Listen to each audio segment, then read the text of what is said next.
Howdy, and welcome to Brandi's Book Stack. I apologize for being out and about and not posting videos too recently. My family and I recently went on a trip to New York City for our vacation, and I will post a video about that in the near future. But today I'd like to talk about my June reading wrap-up. And you may recall, if you've been watching this channel, that June was my reading event, Joyful June, where we read books that bring us joy in June. And, well, things don't always turn out as you plan, so more on that here in a bit. But for now, let's jump into the stacks. So the first thing I read in the month of June was Jonathan Livingston Seagull by Richard Bach. And I did not love this book. I kind of didn't anticipate that I would like it very much, and maybe that's a bit my fault for prejudging it a little. If you're not familiar with this book, I wouldn't even call it a novel. Really, it's a long short story, maybe. It is a story about a seagull who's not like all the other seagulls because he likes to fly for the pure pleasure of flying versus the other seagulls who just like to fly to get food. And of course, the other seagulls reject him, and it's the story of this seagull. I just felt like it was very hokey and trite. And I mean, to me, this was a 2-star, and that's probably being a bit kind. Fortunately, I did get this book from the library. It's not one that I own on my shelves, so I gladly returned it as soon as I finished it. It doesn't take long to read, so if you're curious about it, I'd recommend you do the same. Go to your library, check it out, read it. You can probably read it right there in the library before you even leave, and then just return it. So that's Jonathan Livingston Seagull. And the reason that I read that book, by the way, this is on my list of, I believe that's the best-selling books of all time that this book was on. And I would not have read it otherwise. So there you go, Jonathan Livingston Seagull. The second book that I read was a graphic novel called Natsume's Book of Friends, and it is by Yuki Midorikawa. And I'm probably saying that name wrong, so I apologize. I thought this book was joyful and charming. It wasn't one of the ones I planned to read. I picked it up at the library, I believe when I returned Jonathan Livingston Seagull, I picked that up. And I thought it was really good. We follow the main character, Natsume, who is a young boy in high school for us, who is can see yokai. And yokai are kind of a interesting Japanese cultural thing. It's sort of like a combination between a ghost, spirit, demon. They are not always, mischievous or evil, but sometimes are. And Natsume can see them because of his grandmother, who had trapped a lot of these spirits in this book, the Book of Friends, as the name would imply. And so Natsume feels bad for these yokai that are imprisoned in this book and begins working to release them. And sometimes this has unintended consequences. And it's really cute. He meets a yokai that has chosen for his vessel a beckoning cat. So he has a little beckoning cat that follows him everywhere. It was cute. It was charming. I will definitely pick up the next volume whenever I see it at the library. When I returned that one, the second volume wasn't available. So I'll just have to look for that some other time. But I would say that was really good. I enjoyed it. I'd say 5 stars. It did what it should do for a graphic novel, and it is a young adult geared graphic novel, so I liked it quite a lot. All right, moving on to the third book that I read in the month of July, and that is The Haunted Bookshop by Christopher Morley.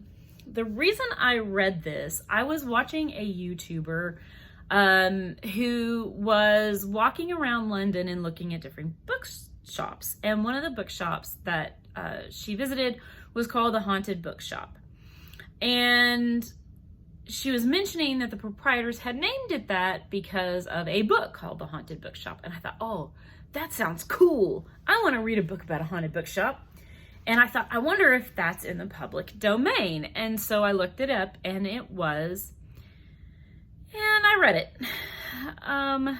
It was kind of disappointing. For one, the bookshop isn't haunted. By haunted, they mean haunted by the ghosts of great literature.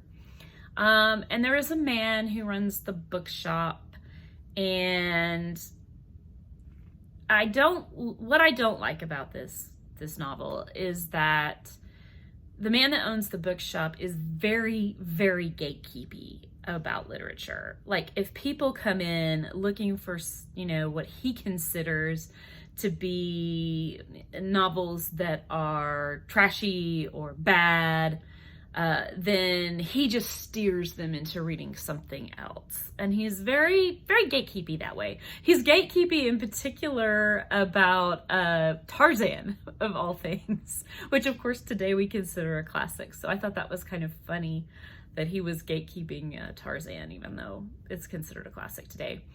But I didn't enjoy it for that reason. And then also, I believe this was World War II, post-World War II, when this was written. And so there's a lot of sort of anti-German sentiment, and that plays heavily, and it's sort of this suspicion of people who are different. The bookshop is being used sort of as a way that these Germans are using to send messages back and forth and money back and forth to each other. I probably shouldn't have mentioned that. That's a bit of a spoiler. But there's a lot of this suspicion of there's somebody that's different that is involved in the bookshop. So I thought that mystery wasn't very well done. There's a romance. It's not very well done either. This was 2 stars to me. And I really had high hopes for it. So that was kind of disappointing. The next book that I read was The Ginger Man. Now, we've talked about The Ginger Man before on this channel as I've been reading it. This now takes the illustrious spot as the worst book I've ever read. The Ginger Man by J.P. Donlevy. This is just awful from beginning to end. It had very little redeeming qualities about it. We follow the main character, Sebastian Dangerfield, who does nothing but get drunk and treat people badly. That is literally this entire book. There is not an ounce of kindness in this man. There's not an ounce of humanity in him that I can find. All he does is get drunk and treat people badly. He is married and has an infant daughter. In like the first few chapters of the book, he spends all of his money and credit that he doesn't have to spend to buy this extraordinarily expensive meal and alcohol for him and his friends.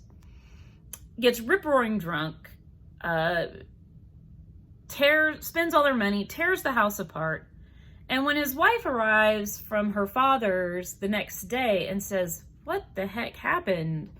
What did you spend all our money on? What happened to the house?" He gets angry and he clocks her in the face, punches her in the face. And then the infant daughter starts crying and amidst all this ruckus. And then he tries to smother the infant daughter because he just can't stand to hear her crying. And that's how he acts throughout the novel. I mean, it doesn't get better. He ends up sleeping with several women throughout this book. And one of the things I really don't understand is how he manages to keep finding women to sleep with him. He's not described as being particularly attractive. He's described as being charming, but none of the actual dialogue that comes out of his mouth is charming to me in any way. And he not only does he sleep with women, but he gets them to give him money and to help him financially. Even though a lot of these women, it's at the cost of their reputation, it's at the risk sometimes of really their very lives, or at least their livelihoods, to sleep with him. And they trust him, and they shouldn't, because he has absolutely no intention of doing anything other than using them. And what I don't get is Dorothy Parker from Esquire said, "This is lusty, violent, wildly funny." There's nothing funny in this book at all. Like, I could understand if there was some drunken hijinks, if he did crazy things that were kind of silly. Probably the only incident in this book that you might consider humorous is at one point he rides on the subway with his penis out of his pants and doesn't realize it. And people are asking him, "Sir, you know, you need to take care of things." And he acts all uppity, you know, like, "Why don't you mind your own business? What are you even talking about?" You know, and doesn't realize till he gets off the train, well, they're talking about the fact that you're showing yourself to everybody, buddy. And that was very, very, very mildly amusing. That's it. There's nothing else that's funny or hijinksy or anything like that. It's just him treating people badly. So I thought this was awful. I gave it 1 star. It takes the top spot away from The Bridges of Madison County as my worst book of all time. It belongs at the bottom of a garbage can. It's not raucously funny. New York Times said, raucous comic novel. It's not comic. If it is, please explain it to me, because I don't get the joke. That's The Ginger Man. All right. The next book I read was The Man in the Brown Suit by Agatha Christie. This was a 5-star for me. So this is another joyful June, truly a joyful book. Oh, and by the way, The Ginger Man, if you weren't aware, is another one of my list books. It's one of the best-selling books of all time from my list, and I do videos on those. I follow a Goodreads list and a Wikipedia list, and I come out with videos occasionally by the 10s. So 1 through 10, 11 through 20, so on and so forth. So be watching for those, and that book will show up there as well. But this I read for Joyful June, just for the joy of it. And The Man in the Brown Suit, I will say, at the beginning of this book, it drug a bit. And I was like, oh, maybe I found an Agatha Christie I just don't care for much, which is unusual because I usually love Agatha Christie's novels. And about halfway through it, it picked up in a big way. And it was so cinematic and so fast-paced, I couldn't put it down. I read it until 2 a.m, and it was great. So it does have a little bit of a slow start, so be advised of that. It's worth it. Stick through till the end. We follow a young lady who's been orphaned, and she ends up being sort of cast on some relatives that she's going to live with just shortly until she can kind of get her own life together. And everybody sort of expects her to take the regular pedantic life, and she refuses to do that. She wants a life of adventure. And so she's in a subway station, and while she's there, she witnesses what appears to be a man getting murdered. And that leads her to kind of get involved, and at the last minute, she ends up boarding a ship to kind of follow a suspect in this murder, and she gets embroiled in that. And they go to Rhodesia in Africa, and it's when they get to Rhodesia that it really gets exciting. And then shortly before, when they're on the ship, that it just really starts to pick up. So I really highly recommend it. It reads, if you like the Indiana Jones novels, it kind of has that feeling on the latter half. And the colonialism isn't too bad in this. There is a little bit of it, but I mean, nothing more than like, they're on a train at one point and they buy some wooden figurines that some native people are selling them. And they talk about that. I mean, that's kind of, and there's a civil war going on at the same time. And the British government does have some interest in that, but it's just a tangent part of the story, and doesn't really come into a lot of play. So that's not too bad if you're concerned that might be a problem. So I highly recommend it. Man in the brown suit, 5 stars. All right, the last book that I read was Rosamund Pilcher's The Shell Seekers. And I loved this book. Now, Rosamund Pilcher, if you haven't watched my channel before, is one of my favorite authors. I just really love her writing style. It just feels cozy and warm. You feel like you're there and a part of it. And in this story, I really like her storytelling technique. In The Shell Seekers, it's really the story of one woman's life. And we follow it from a number of perspectives. The woman that it's her life, it's Penelope.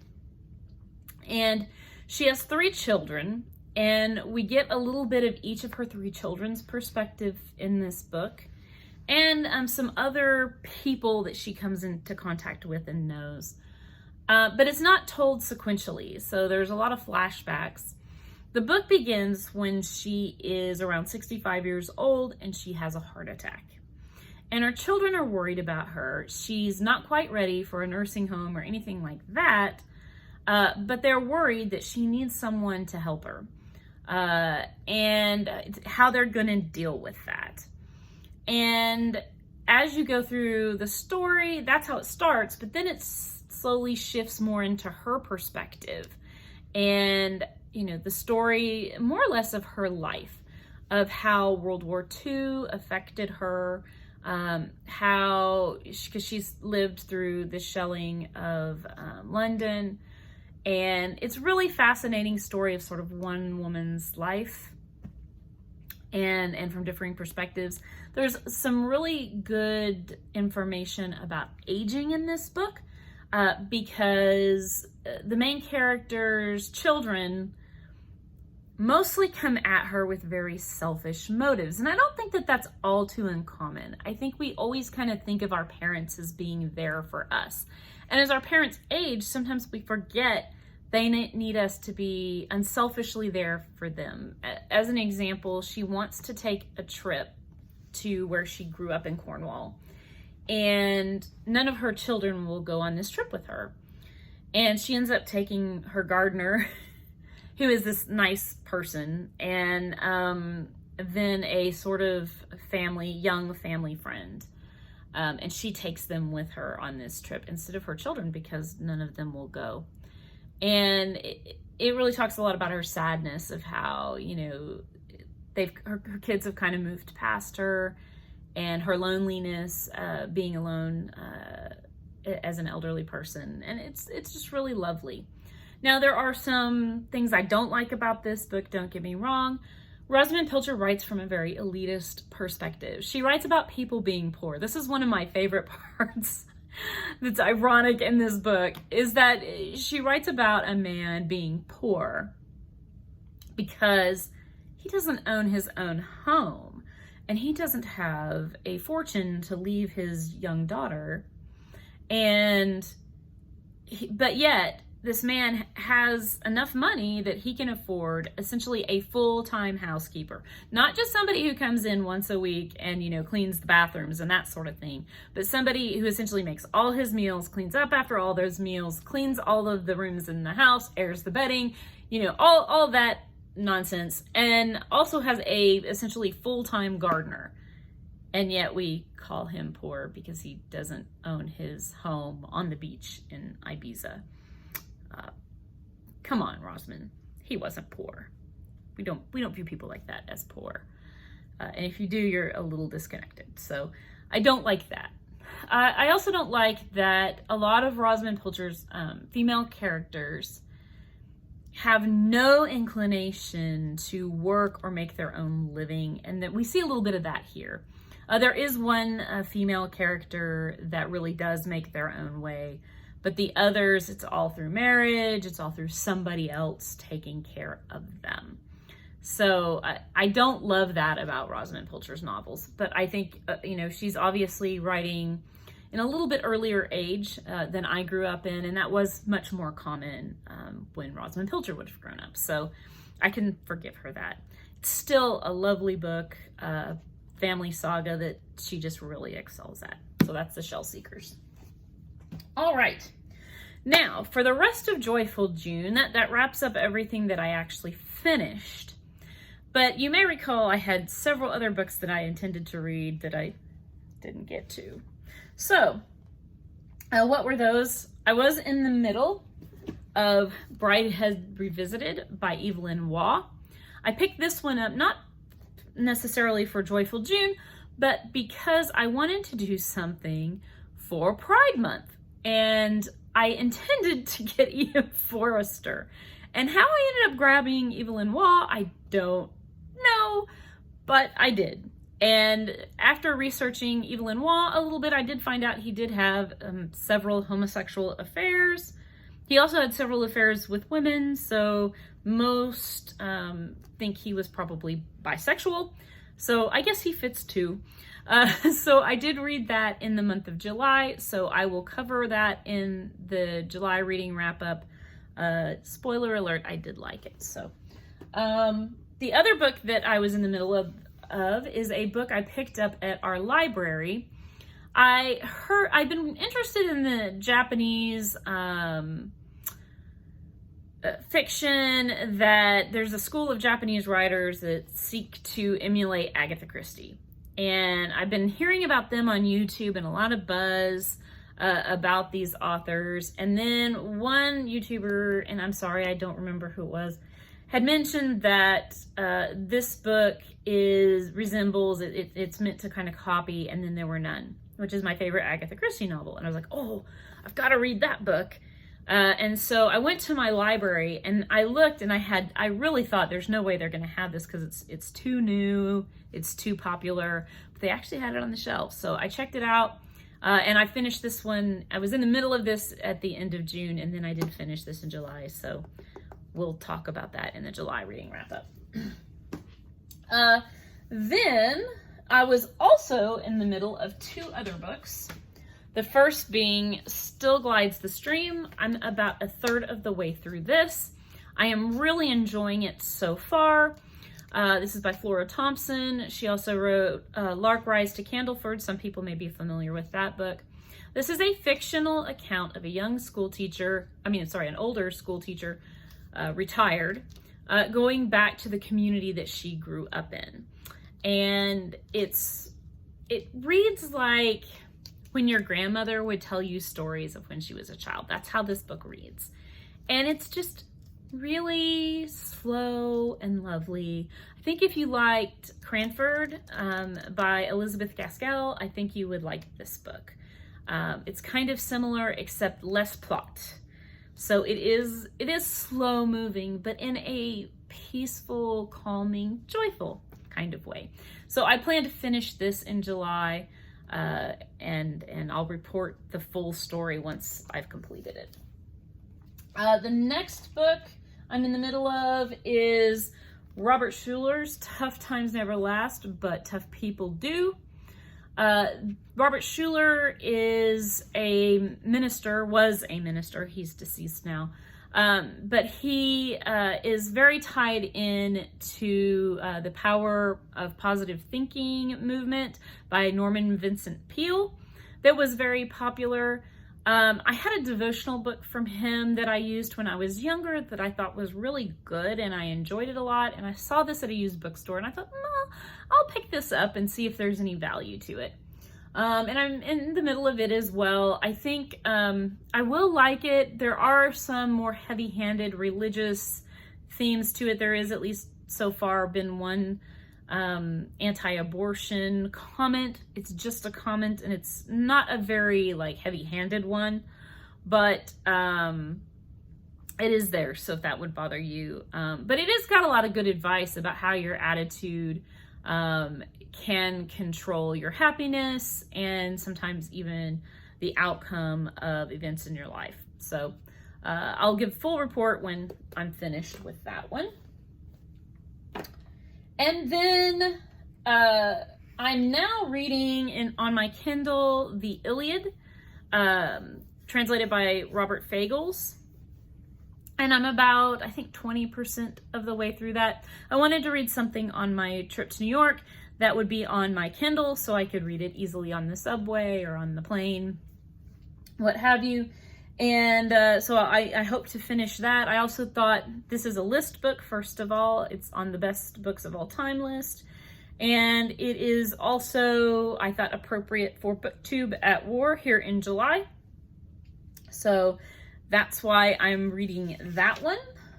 And then I have the plans to read in July, and it's a really long plan with all the stuff I'm already halfway in the middle of.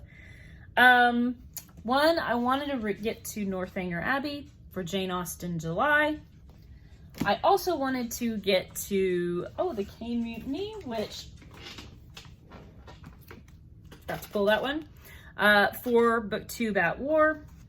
I wanted to finish the Joyful June books I did not get to even start, which are The Two Mrs. Abbotts by D.E. Stevenson, Cotillion by Georgette Heyer, and The World of Jeeves by P.G. Wodehouse.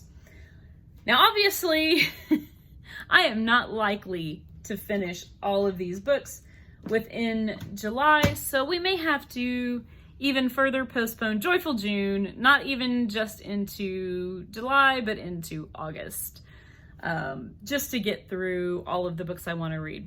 Does anybody else do that?